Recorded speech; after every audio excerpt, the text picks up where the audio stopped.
very sad story to begin with this morning. 3 people, including 2 children, dead after a crash in Mississauga. Melanie? Kev, a 4-year-old and a 12-year-old. They were among the 3 people killed in this crash on Winston Churchill Boulevard. It happened just before 11 last night, just north of the QEW. The roadway was closed throughout the night, reopened just a short time ago. 3 other adults were taken to hospital. 1 is still in critical condition. And police are asking anyone who may have witnessed this crash to contact them. So far, the relationship and genders of the victims have not been released, and so far, there has been no word on a cause. Well, strike has been averted. LCBO locations will be open as usual this morning after a tentative contract deal was reached. The announcement coming about half an hour after the midnight strike deadline, and the deal came after negotiations stretched through the weekend. The threat of possible job action kept LCBO locations busy in recent days, rivaling the kind of lineup seen during the bustling Christmas season. Details of the agreement have not been released to the public just yet, so it's not clear how it will address the main sticking point of job security. But the union, which represents more than 8,000 LCBO workers, is confident that the deal will get support from OPSEU members. I'd like to thank an understanding public. The amount of support from the public has been tremendous. The issue of precarious work, part-time work, has resonated all throughout society.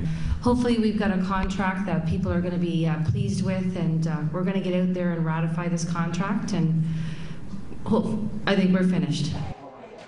And we're going to be hearing more from the union when OPSEU President Smokey Thomas joins us, coming up just after 7 o'clock here on BT. As for the LCBO, they're not offering up any interviews, but have released this statement saying in part that the terms of the memorandum of agreement will be presented to OPSEU by OPSEU to LCBO employees for ratification, followed by ratification by the LCBO's board of directors and the government of Ontario. In the interim period, there will be no labor disruption at LCBO stores and warehouses across the province. And we are following breaking news out of the UK, where British Prime Minister Theresa May has struck a deal to secure a governing majority. This is a live look right now outside of 10 Downing Street at this hour. May is expected to speak any moment now. Northern Ireland's Democratic Unity Party agreed to back May's Conservatives to support the Prime Minister in a crucial vote on the government's legislative package later this week. Now, May's party suffered a disastrous election in which she lost her majority in the House of Commons. With the support of the 10 DUP lawmakers, May would have a majority if all lawmakers support her, so she is expected to speak momentarily. We'll dip in when that does happen. Well, a fuel truck crash and fire in Pakistan has killed 157 people, including women and children. People had rushed to the scene of the truck crash to gather fuel when they were alerted by an announcement over a mosque's loudspeaker that the tanker had sprung a leak. But then the wreck exploded, engulfing people in flames. Many of the victims burned beyond recognition. Dozens of other people also injured, several now in critical condition. There are reports the vehicle crashed on a turn when one of its tires had burst. A frightening scene captured in northwest Colombia when a tourist ferry capsized in a reservoir at a popular resort destination.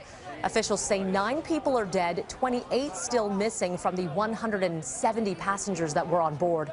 At least a dozen leisure boats nearby rushed to help the passengers. Army helicopters and divers also called in to help. So far, there's no word yet on what caused this accident, but survivors say the boat was overloaded and they were not given life jackets. Here at home now, the province set to make a major announcement this morning, revealing new legislation to combat scalper bots. Frustrated music fans have been complaining for years about these scalper bots, the technology that scoops up tickets online so that they can be resold at a higher price. The province held an online survey collecting feedback about these bots. Out of the 34,000 people who responded, 87% say the technology should be made illegal. 90% say the original ticket price should be displayed on resale sites like StubHub. Outrage against scalper bots really picked up steam last year when tickets, you may remember, for the tragically hip Man Machine tour sold out in just seconds, then appeared on resale sites at a premium. So the same thing happened for high-end profile acts like Ed Sheeran and Adele. Ticketmaster says last year alone, they blocked 5 billion bots. And coming up a little bit later on in the show, we're going to be chatting with Attorney General Yasser Naqvi about the legislation that is set to be unveiled later today.